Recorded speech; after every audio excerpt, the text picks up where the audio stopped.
பிரியமானவர்களே, இயேசு கிறிஸ்துவின் நாமத்தினாலே இந்த நாளில் கூட உங்களை நான் வாழ்த்தி ஆசீர்வதிக்கிறேன். இந்த நாளிலும் எதுவும் உங்களை மேற்கொள்ள முடியாது என்று சொல்லி உங்களை நான் உற்சாகப்படுத்துகிறேன்.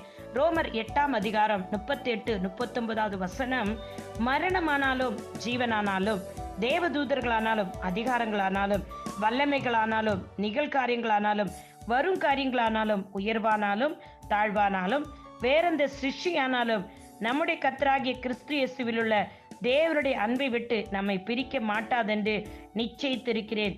பிரியமானவர்களே, இந்த நாளிலும் கூட இந்த வார்த்தை உங்களை தொடும் என்று விசுவாசிக்கிறேன். நான் பாருங்கள், இந்த வசனங்கள் விசுவாசிகள் மீதான தேவனுடைய அன்பை, உடைக்க முடியாத அன்பை வெளிப்படுத்துகிறது, உறுதிப்படுத்துகிறது. உங்கள் மீது தேவனுக்குள்ள அன்பை உறுதிப்படுத்துகிறது. பவுல் ஐயா பல்வேறு சவால்களை அவர் சந்தித்த போதிலும், அநேக போராட்டங்களை அவர் சந்தித்த போதிலும், அவை எல்லாவற்றையும் தான் இங்கு பட்டியலிடுகிறார். இவை எதுவும் கிறிஸ்து இயேசுவில் உள்ள தேவனிலிருந்து உங்களுக்குள் வந்த அந்த அன்பிலிருந்து விசுவாசிகளை எதுவும் பிரிக்க முடியாது என்று சொல்லி அவர் தெளிவாய் சொல்லுகிறார். பிரியமானவர்களே, அநேகர் இந்த நாட்களில் வாழ்க்கைக்கு ஒரு நிச்சயமற்ற தன்மை இருக்கும், கஷ்டங்கள் இருக்கும், பல்வேறு காரியங்களில் கவனம் செலுத்த முடியாம இருப்பீங்க இல்லையா? அநேக காரியங்கள் முடிக்க முடியாம இருப்பீங்க.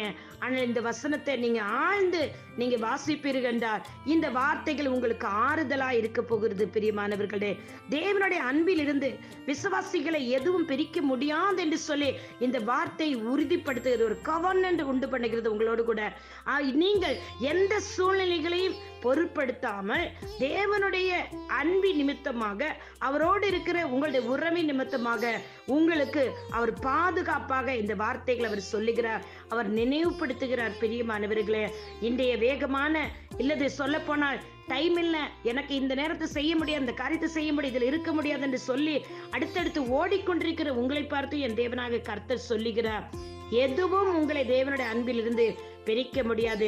நீங்க எங்க போனாலும் அவருடைய அன்பு உங்களை பிடித்து இழுக்கும். பிரியமானவர்களே, ஆதியில் இந்த அன்பை நீ விட்டாய் என்று வேதம் சொல்லுகிறது.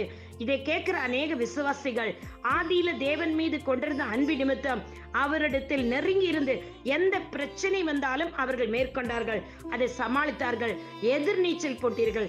ஆனால் இன்றைக்கு பலர் முடங்கி கிடக்கிறீர்கள், கஷ்டங்களை பார்த்தவுடனே அப்படியே துவண்டு போகிறீர்கள். ஆனால் கிறிஸ்து இயேசு இன்றைக்கு உங்களிடத்தில் சொல்லுகிறார், அவருடைய அன்பே உங்களை விட்டு ஒருவனும் பிரிக்க முடியாதாம். அசைக்க முடியாத அன்பையும் விசுவாசத்தையும் தொடர்ந்து உங்களுக்கு அவர் நினைவூட்டுகிறார். உங்கள் மீது அவர் அன்பு வைத்திருக்கிறார். அந்த அன்பின் நிமித்தமாக அவர் ரத்தம் சிந்தி உங்களை மீட்டிருக்கிறார்.